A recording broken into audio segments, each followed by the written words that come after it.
In the arid, sun-baked plains of Texas in 1901, a small town rested uneasily near a stretch of scrubland where the earth itself seemed to breathe with hidden menace. The local well, old and partially crumbling, had been part of the town for generations, its stones darkened with age and water that shimmered like liquid night under the hot sun. Locals spoke of it in whispers, an unspoken dread lurking beneath the surface, where the land held stories that no official record dared fully recount. This was the well that claimed lives, and it had earned its place in the silent memory of those who survived nearby.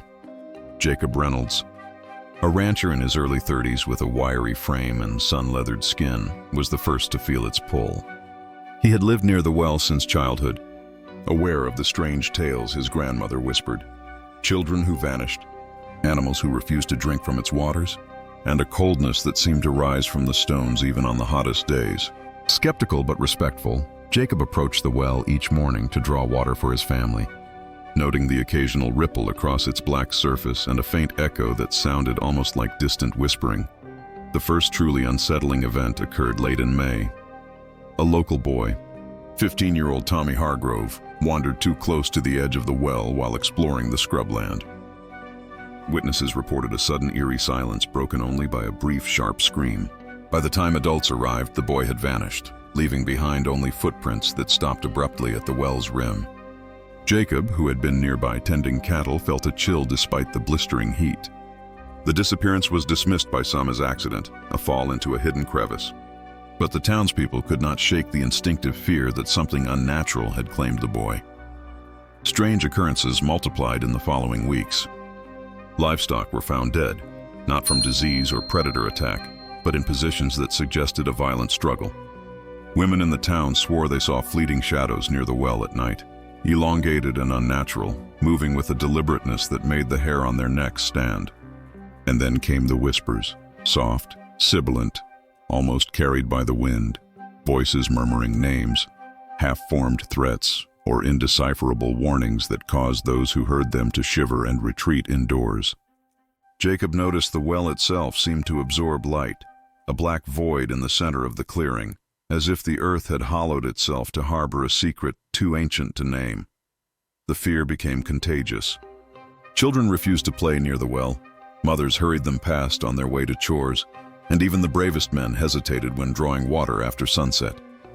Jacob, ever practical, attempted to rationalize the phenomena: temperature anomalies, shifting shadows, or the psychological effect of long-standing superstition. Yet logic offered little comfort. One evening he observed the water tremble without wind, as though something beneath its surface was alive and aware. The reflection of the moon on the black water seemed to twist and ripple, forming shapes that suggested movement, forms vaguely human but impossibly distorted. The tension escalated on the night of the first disappearance that could not be explained away by accident. Ellen Carter, a young woman fetching water for her family, reported hearing her name whispered from the depths. She leaned over to peer into the well, the echo of her own voice mingling with the whispers, when she suddenly screamed. Jacob, who had accompanied her at a distance, found her moments later on the ground, shaken and incoherent. Her hands bore scratches, and her dress was smeared with mud, yet no one else had approached. From that night onward, the well was no longer just a source of water. It was a locus of fear, an entity in the minds of the townsfolk, commanding avoidance and fascination in equal measure. Local lore became a patchwork of half-remembered tales. Some claimed that during dry seasons, when the water receded, one could see faces pressed against the inner walls of the well, pale and silent, mouthing secrets lost to the living. Others swore that footprints led from the well into the scrubland, only to vanish into thin air. Jacob documented what he observed with meticulous care, wary of ridicule, yet increasingly certain that there was a pattern to the disappearances, a rhythm dictated by something beyond human comprehension. The well, he realized, was not merely a physical location but a psychological and cultural nexus, drawing the attention and fear of everyone who lived nearby. In May and June of 1901, multiple disappearances, livestock deaths, and mysterious nocturnal events converged, creating an atmosphere of silent terror. The well had become a marker of the town's vulnerability, an unseen force that reminded the community of nature's capacity for mystery and menace. Jacob, torn between duty to family and compulsion to understand, became an observer of subtle signals, ripples in the water that defied the wind, echoes that seemed to respond to speech, and fleeting silhouettes that vanished at the periphery of vision. Each incident intensified a sense of anticipation, as if the well was aware, waiting, and patient, testing the courage and morality of those who drew near. This story is not merely one of unexplained vanishings. It is a reflection of a society grappling with uncertainty, superstition, and the fragile boundary between natural and supernatural understanding. The well is a lens through which we witness fear as a cultural, social, and psychological phenomenon, an entity that shapes behavior, belief, and collective memory. In documenting these events, we are invited to question how isolation, environmental hazards, and human perception converge to create legends that endure long after the physical world has moved on. Jacob Reynolds' observations, the whispered accounts of neighbors and the shadowed stories carried in local memory set the stage for a narrative that will explore not just the haunted well, but the town's confrontation with mortality, the unknown, and the unspoken forces that linger just beneath the surface of ordinary life. At the turn of the 20th century, Texas was a land in transition. The frontier spirit still lingered, yet railroads, emerging towns, and expanding agriculture were reshaping the landscape.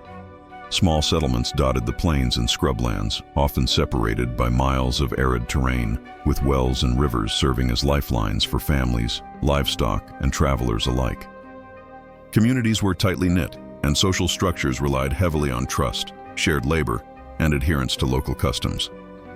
A single unexplained event could ripple through such towns, shaping reputation, behavior, and oral tradition for decades. Life in rural Texas in 1901 was both physically demanding and socially structured. Men labored on ranches and farms from dawn to dusk, herding cattle, plowing fields, or repairing fences. Women managed households, prepared meals from scratch, and tended small gardens or livestock. Children assisted wherever possible, learning survival skills early in life. The economy was largely agricultural, though small-scale trade and crafts existed in town centers. Scarcity of resources often amplified the significance of wells, rivers, and other water sources. A single contaminated or unreliable well could mean illness, famine, or even death for a family. The centrality of wells to survival made them not only functional but symbolic, loci of trust and dependence within the community. Culturally, Texans carried a mixture of inherited folklore and practical knowledge. Tales of spirits, omens, and curses were passed down orally, often intertwined with real-world hazards. Superstitions, while treated lightly by some, influenced behavior, particularly when events defied rational explanation. In small towns, collective memory and community vigilance were vital. An unexplained disappearance or accident could be interpreted as a warning or a sign of divine displeasure. Local ministers, teachers, and elders played an active role in reinforcing societal norms and mediating fears that might otherwise spiral into panic. Technologically and scientifically, the era offered limited tools for understanding mysterious phenomena. Water contamination, chemical imbalance, and geological hazards were poorly understood outside of academic or urban circles. Wells were susceptible to contamination from surface runoff, decaying animal matter, or natural mineral deposits that could produce toxic or hallucinogenic effects. Few residents had access to formal testing. Instead, communities relied on observation, oral experience, and cautionary practice. In many cases, anomalies in the well's water or behavior were interpreted through folklore, giving rise to stories that merged observable danger with supernatural explanation. In Texas's small towns, isolation and environmental hazards shaped behavior and perception. The long distances between settlements meant that events often went undocumented or unverified. Families relied on each other for support, but rumors could spread quickly, often taking on a life of their own. Ghost stories, curses, and haunted locations were woven into local identity, functioning as both entertainment and cautionary tales. The haunted well, by this point, had already become an unspoken center of fear and fascination, a place where practical concern and psychological anxiety converged. Social hierarchies were influenced by land ownership, age, and reputation. Ranchers like Jacob Reynolds held a measure of authority through experience and the stewardship of land and livestock. Community decisions often involved consultation with elders or religious leaders, particularly in cases of accidents, disappearances, or unexplained phenomena. A well that claimed lives challenged these hierarchies. It was an unpredictable force, not easily managed or explained, undermining the town's sense of control and stability. Health and medical understanding were rudimentary in rural Texas. Outbreaks of gastrointestinal illness, infections from contaminated water, and poisoning were common and poorly understood. Physicians were scarce, often traveling long distances to reach patients. Treatments were basic, largely symptomatic, and heavily reliant on herbal remedies, hydration, and diet. This medical context heightened the perceived danger of a well that could unpredictably harm or kill. Any sudden illness could easily be attributed to its influence. By examining the historical, social, and cultural context, it becomes clear why the well in question gained such a potent reputation. It was not merely a physical location but a symbol of vulnerability, the limits of human understanding, and the intersection of natural hazards with folklore. The people living near the well were practical, observant, and cautious, but also deeply influenced by inherited stories and collective memory. These factors primed the town for fear, speculation, and eventual horror, setting the stage for the series of incidents that would cement the well's place in Texas's dark history. Moreover, the broader environmental context of early 20th century Texas contributed to the ominous atmosphere. Summers were sweltering, droughts common, and the land unforgiving.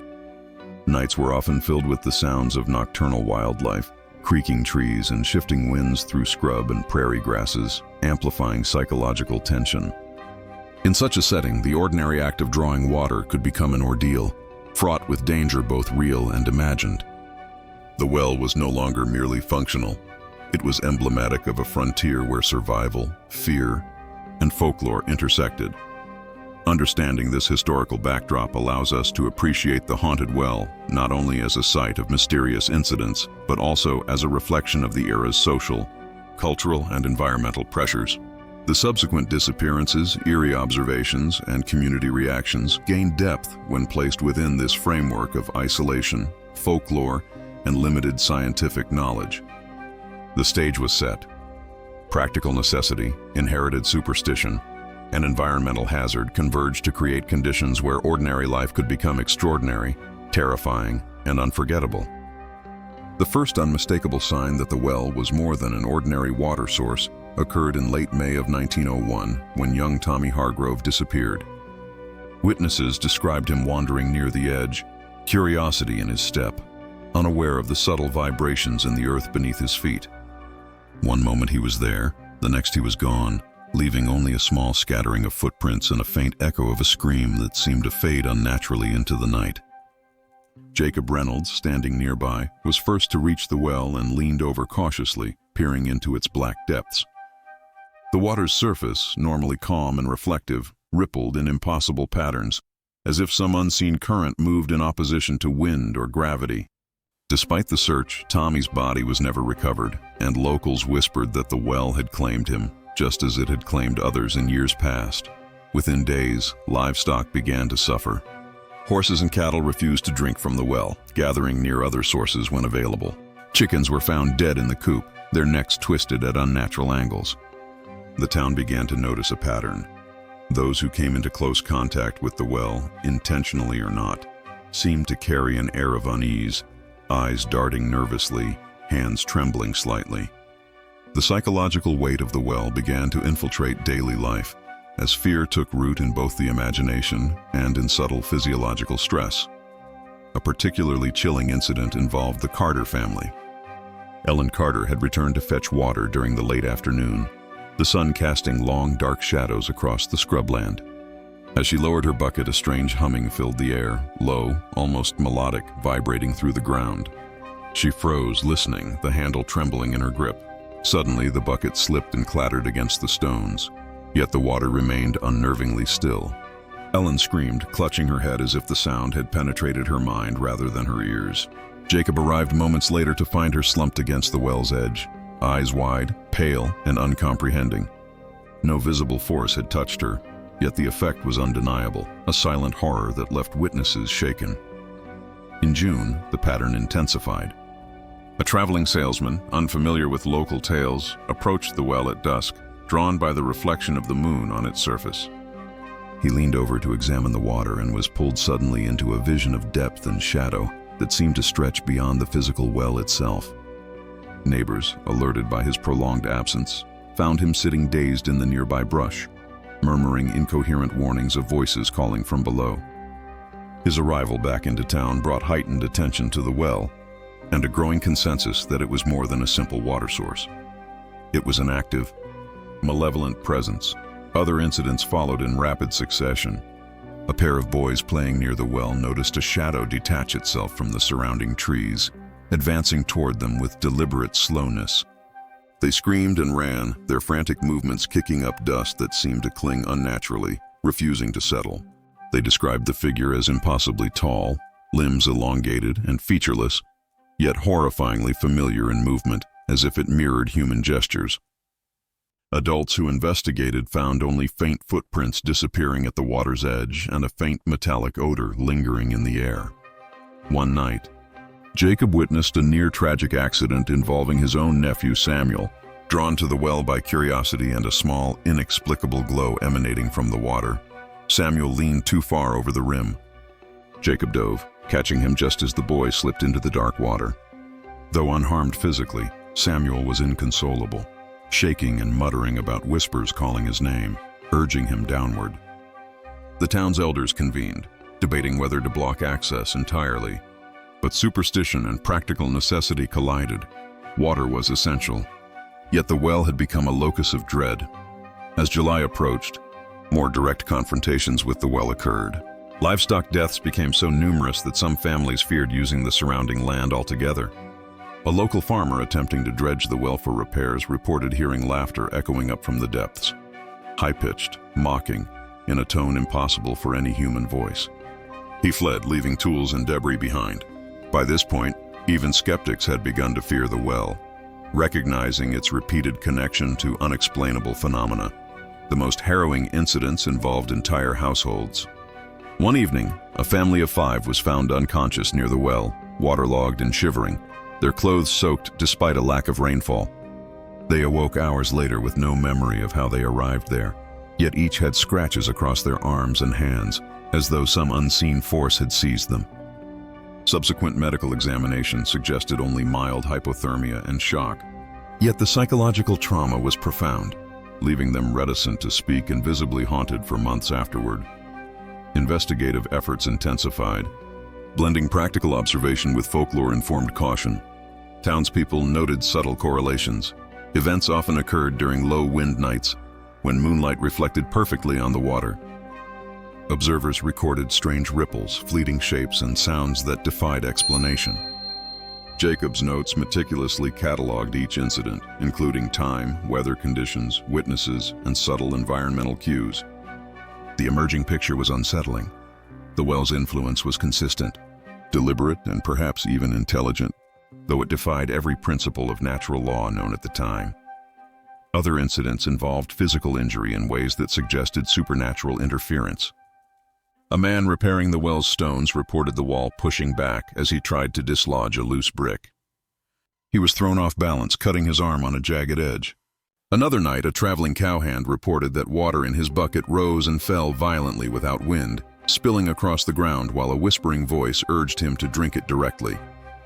He declined, fleeing the scene. Tales like these proliferated, feeding the well's legend and the town's collective fear. By late summer, the pattern had become undeniable. The well seemed to act as a focal point for disappearance, psychological disturbance, and even physical danger. Even simple tasks, such as fetching water, became perilous exercises in caution, observation, and ritualized avoidance. The town adapted. Children were accompanied by adults. Livestock watered from alternative sources when possible, and residents maintained nightly vigils, listening for whispers, shadows, and other signs of the well's influence. Through these incidents, a sense of silent, pervasive dread settled over the town. Each event reinforced the belief that the well was not simply a hole in the ground, but a living, observing presence, capable of shaping behavior, inducing fear, and taking lives with a subtle, patient hand. The line between natural hazard and supernatural agency blurred, leaving residents to navigate a delicate balance between necessity and safety, curiosity and terror. The story of the haunted well in Texas was no longer anecdotal. It had become a lived reality, an ongoing sequence of events that defied conventional explanation and left witnesses irrevocably altered. Its waters, dark and still, reflected both the harsh sun and the shadows of the human mind, ensuring that every encounter was fraught with peril, psychological strain, and the uncanny sense that the earth itself harbored secrets best left undisturbed.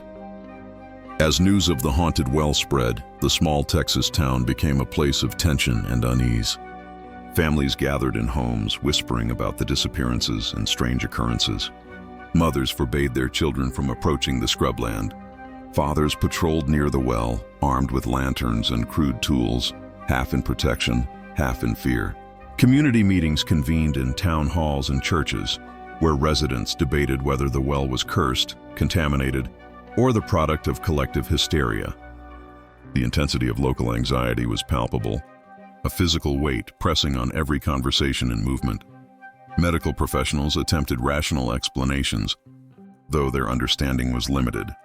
Dr. Elias Whitcomb, the town's physician, examined those who had fallen unconscious or reported strange sensations near the well. He documented minor cuts, scrapes, and signs of shock or mild dehydration. But these physical findings failed to account for the pervasive psychological effects. Trembling, muttering, panic attacks, and intense fear triggered merely by proximity to the well. Dr. Whitcomb theorized that a combination of environmental toxins, hallucinations induced by prolonged anxiety, and stress-related neurological responses could explain some phenomena. Yet even he admitted that such explanations did not account for the precise patterns and repeated incidents, leaving an uneasy gap between medical reasoning and lived experience. Religious leaders, meanwhile, framed the events in moral and spiritual terms. Reverend James Carter, pastor of the town's main church, preached that the well was a test of faith, a manifestation of human vulnerability in the face of divine mystery. Parishioners were counseled to exercise caution, humility, and prayer, reinforcing both fear and communal cohesion. Some claimed to witness spectral lights rising from the water during nighttime vigils, describing them as angelic or demonic signs depending on perspective. Sermons often reminded listeners that evil could manifest in unexpected ways, particularly when human curiosity ignored caution or divine guidance. Local newspapers fueled both fascination and fear, publishing accounts of disappearances, livestock deaths, and eerie whispers. Headlines varied in tone, from sober reportage to sensationalism. The Well That Watches and Mysterious Forces Claim Lives in Texas captivated readers. Letters to editors revealed a divided public. Some demanded immediate action, even calling for the well to be filled in or guarded, while others insisted that rational explanations must exist, cautioning against superstition. The press amplified anxiety but also solidified the well's role in the town's collective consciousness, embedding it as a site of enduring legend and caution. Neighbors, too, weighed in. Eyewitness accounts multiplied, brief glimpses of figures near the well, fleeting shapes and shadows, or the faintest whispers carried by the wind. Some residents insisted that attempts to intervene, such as dredging the well or erecting fences, were met with inexplicable resistance, tools slipping, materials collapsing, or animals acting agitated. The combination of repeated, unexplained phenomena and social reinforcement created a feedback loop. Fear generated stories, stories intensified fear, and fear dictated behavior. Children were escorted by adults, chores rerouted, and evenings spent in heightened alert, illustrating the depth of psychological influence the well exerted over daily life. Psychological speculation, though rudimentary at the time, began to emerge. Observers noted shared patterns of hallucination, anxiety, and obsessive attention to the well. The phenomenon suggested that fear, isolation, and environmental stress could interact in profound ways, producing collective experiences that blurred the line between reality and imagination. Some residents reported shared visions or similar sensations, interpreted as supernatural proof, yet potentially understood today as manifestations of stress-induced suggestibility and social reinforcement. The interplay of culture, folklore, and psychology created a complex tapestry in which each person's experience validated and amplified that of others. Families experienced trauma in quiet, pervasive ways. Parents struggled to protect children, balancing necessity with fear, while survivors of near incidents carried lingering dread. In households across the town, dreams were haunted, attention was hyper-focused, and minor noises became amplified into ominous signals. Domestic routines, once mundane, were transformed into careful rituals of avoidance, vigilance, and cautionary storytelling. The well had become both physical and symbolic, representing the boundary between safety and danger, the known and the unknowable. Community leaders convened more formal meetings, attempting to assess whether the well posed genuine physical danger or was purely psychological. Practical measures were proposed, guarding the well at night, restricting access, or testing water quality. But consistent solutions were elusive. Each effort to intervene seemed to trigger further incidents, reinforcing the perception that the well itself was an active agent rather than a passive hazard. Townspeople debated endlessly, blending practical reasoning with folklore, science, and superstition, highlighting the complexity of interpreting unusual phenomena in a rural, early 20th century context. As the weeks progressed, the well's legend grew, drawing attention from neighboring towns and visitors intrigued by reports of disappearances and strange sounds. The combination of first-hand testimony, media coverage, and whispered folklore created a climate where fear was inseparable from daily life. The town's collective psyche became intertwined with the well, each individual's perception feeding into a broader narrative of haunting, danger, and persistent mystery. Ultimately, the public reaction reflected the intersection of social, psychological, and environmental pressures. Families, medical professionals, religious authorities, neighbors, and the press all contributed to a shared understanding that was part rational, part superstition, and entirely shaped by experience and observation. The haunted well became a focal point for community fear, a symbol of uncontrollable forces in the natural and social world, and a reminder of the thin line between ordinary life and pervasive terror. By late July, the tension surrounding the haunted well had reached a fevered pitch. Days were filled with hushed conversation, cautionary warnings, and ritualized avoidance, while nights were a theater of dread. Shadows lengthened unnaturally across the scrubland, the moon casting distorted shapes on the dusty earth. Jacob Reynolds, having observed the well for weeks, noted an almost rhythmic pattern to the disturbances, ripples appearing without wind, whispers carried by still air, and fleeting glimpses of figures at the water's edge. It was as though the well itself waited, patient and deliberate, drawing the town closer to a confrontation with the unknown. The pivotal night began quietly, with a hot, dry wind stirring the scrub grasses. Jacob, accompanied by Reverend Carter and two neighbors, approached the well with lanterns and makeshift barriers. Their goal was to observe and record, to face the well directly rather than react in fear. As they reached the rim, the water lay unnervingly still, reflecting lantern light in patterns that seemed almost intentional, shapes forming and dissolving with disturbing fluidity. The air grew thick, and an almost imperceptible hum vibrated through the ground, felt in their feet and bones rather than heard. Suddenly the water erupted. Ripples coalesced into arcs and spirals, reaching unnaturally high along the stone wall. Shadows detached from the surrounding forest and advanced toward the group, elongated and distorted as if the night itself had come alive. Jacob's hand went instinctively to his rifle, though he knew it would have no effect. Reverend Carter murmured prayers under his breath, the words swallowed by the rising intensity of the phenomenon. Lanterns swung wildly, casting grotesque, flickering silhouettes across the scrubland. One of the neighbors, Thomas Redding, was the first to act. Drawn forward by a combination of fear and compulsion, he leaned over the well's rim. A sharp, cold wind seemed to rise from the depths, striking his face and knocking him off balance. Jacob lunged, catching him by the arm, but not before Thomas glimpsed something moving beneath the water. A form vaguely human, eyes glinting with a dark intelligence. He collapsed, trembling violently, muttering incoherent warnings about voices, faces, and the inevitability of the well's claim. The climax escalated with near-simultaneous incidents. Another neighbor, Mary Hawkins, reported seeing spectral hands reaching from the water, grasping at her skirts and hair. She screamed, falling back into Jacob's protective arms. The forest seemed to close in, branches like skeletal fingers brushing against clothing, the combined sound of wind, whispers, and distant animal cries forming a surreal, terrifying chorus. The group was caught in a nexus of fear and environmental disturbance, unable to determine whether what they faced was psychological, supernatural, or a terrifying combination of both. The water continued to convulse violently, defying logic and reason. Ripples rose into arcs, colliding with shadows that advanced and withdrew with deliberate timing. Jacob's mind raced, documenting every movement, sound, and visual anomaly.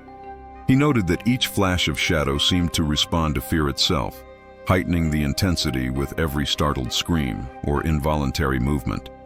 Lantern light reflected off the water in ways that created phantom images, half-formed human faces that disappeared when focused upon directly.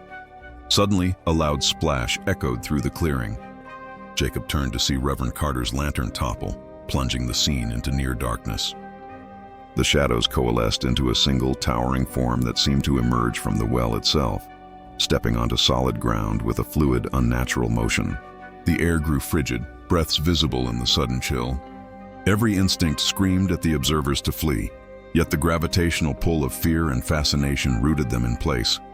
The figure paused, tilting what could only be called a head, and for a moment the world held its breath. An unblinking tension where the ordinary laws of nature seemed suspended. In the chaos, Jacob realized that rational explanation was futile. The well's behavior defied physics and psychology alike. It was not simply water and stone. It was a nexus, a force that intersected perception, environment, and human vulnerability. Every ripple, whisper, and shadow felt intentional, as if the well observed and tested those who dared approach. Thomas and Mary huddled together, quivering, while Jacob, despite the rational part of his mind screaming for retreat, continued to record, scribbling observations onto his notebook with shaking hands. The night stretched interminably. Each movement, each sound, each fleeting image intensified the sense of inevitability. The well had become a stage upon which fear, survival instinct, and the supernatural collided. Even after hours of observation, nothing about the phenomenon diminished. The shadows remained, whispers continued, and water convulsions echoed like distant, rhythmic pulses. Jacob later wrote that it felt as though the well had paused, observing their reactions, before ultimately receding, leaving only a profound, lingering dread in its wake. By dawn, the climactic events had concluded. The water lay calm once more, the shadows dissolved into early morning mist, and the wind had died down. Yet the observers were forever altered. Eyes darted nervously at small movements, ears tuned to whispers in the slightest breeze, and every reflection in water or polished metal seemed imbued with latent menace. The well itself appeared unchanged to outsiders, an innocuous stone, structure filled with water, but those who had witnessed its nocturnal fury knew differently. The climactic night solidified the well's status as a locus of terror. It demonstrated not only the potential for physical danger, but also the capacity for environmental, psychological, and social forces to converge into a singular, overwhelming experience. Jacob Reynolds' documentation preserved the terror, capturing the interplay of shadow, sound, and human response with meticulous care. The town, forever changed, would continue to live in the shadow of the well, its presence a constant reminder of the fragility of human perception, the potency of fear, and the enduring mystery of a force that defied all attempts at containment or understanding. In the weeks and months following the climactic events at the haunted well, life in the Texas town settled into a tense, uneasy rhythm. Families returned to routines, but the shadow of the well remained ever present. Jacob Reynolds continued his observations, noting subtle changes, water ripples that seemed to anticipate footsteps, faint whispers carried on the wind, and the lingering sensation of unseen eyes following each movement near the scrubland. Even those who had not witnessed the terrifying night spoke of a pervasive dread, a collective memory that defied time and logic. The well became a symbol, both feared and respected. Residents treated it as a boundary, an invisible line between safety and unknown danger. Children learned caution from early age, guided by the hushed warnings of elders who had themselves been transformed by experience. Adults avoided unnecessary proximity, aware that even rational skepticism offered no immunity from the well's unsettling influence. Water was drawn at dawn or dusk when the air was still, each approach measured and deliberate. as if negotiating terms with an entity that required respect and attentiveness. Psychologists and early observers of human behavior might have seen the well as a case study in environmental stress, fear contagion, and social reinforcement. Panic, once seeded, can spread like wildfire through a small community. Shared anxiety amplifies perception, giving ordinary phenomena a supernatural quality. While modern readers might seek chemical, geological, or toxicological explanations, the lived experience of the townsfolk transcended such reduction. The well's effect was psychological, physiological, and social, an interaction between place, perception, and human vulnerability that defied simple categorization. Families bore the invisible scars of the well. Parents remained watchful, their eyes constantly scanning horizons for the slightest movement. Survivors of near-miss incidents exhibited tremors, insomnia, and lingering hypervigilance. Even years later, some would speak of dreams in which shadows rose from the water, whispering forgotten names or warning of dangers unseen. The well had imprinted itself on memory, shaping the emotional and psychological landscape of the town long after the immediate incidents ended. Speculation about the well's nature persisted. Some believed it housed a supernatural presence, perhaps an ancient spirit or a curse tied to the land. Others theorized that geological anomalies created strange auditory and visual effects, tricking the human mind into perceiving patterns and shapes where none existed. Yet these rational explanations did little to alleviate fear. Each subsequent anomaly, ripples, shadows, whispered echoes, reinforced the perception that the well was more than a mere physical feature. In this way, the mystery perpetuated itself, as each observation was both proof and warning, sustaining the legend across generations. Community memory transformed into folklore. Tales of vanished children, spectral figures, and unnatural occurrences were recounted around hearths, in church basements, and during town gatherings. The well was described as patient, deliberate, and observant, a force that did not need to act to be threatening. Its presence alone shaped behavior, instilling caution, humility, and respect for forces beyond human understanding. In this sense, the haunted well became both a physical and cultural artifact, its legend woven into the collective identity of the town. Jacob Reynolds' meticulous records became invaluable. He detailed patterns, environmental conditions, and psychological reactions, preserving a nuanced account of the well's influence.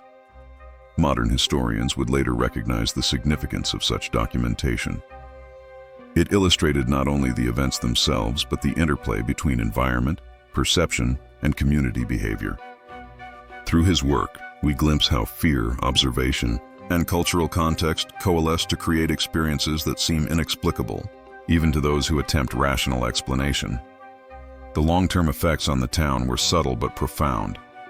Water collection practices changed permanently, social vigilance became ingrained, and the well was simultaneously avoided and revered. Even outsiders visiting the site reported unease, a creeping anxiety that seemed disproportionate to the physical reality of a stone structure filled with water. Whether through psychological suggestion, residual environmental anomalies, or a combination of both, the well's presence remained potent, shaping perception decades after the last documented disappearance. The ultimate mystery endures. Were all the phenomena purely environmental, psychological, or was there a more profound force at work? Did some unseen entity observe, perhaps even interact, with those who approached? Did the well's influence extend beyond the physical, reaching into the subconscious and community consciousness? These questions have no definitive answers, yet their ambiguity ensures the story's continued resonance. In the end, the haunted well stands as a testament to human vulnerability, the fragility of perception, and the ways in which environment, fear, and social context converge to create enduring legends. It reminds us that some places retain memory, that some fears are inherited and shared, and that the line between reality and the unknowable is often blurred. The town's history, the lives affected, and the whispers in the scrubland persist as evidence that even ordinary landscapes can harbor extraordinary mysteries. An invitation to reflect, to fear, and to remember. The haunted well of Texas is more than a location. It is a narrative of caution, survival, and psychological resonance. It embodies the tension between necessity and dread, observation and speculation, and the known and unknown. Its story lingers in shadow and memory, an enduring reminder that some forces, whether natural, psychological, or otherwise, leave impressions too profound to be erased.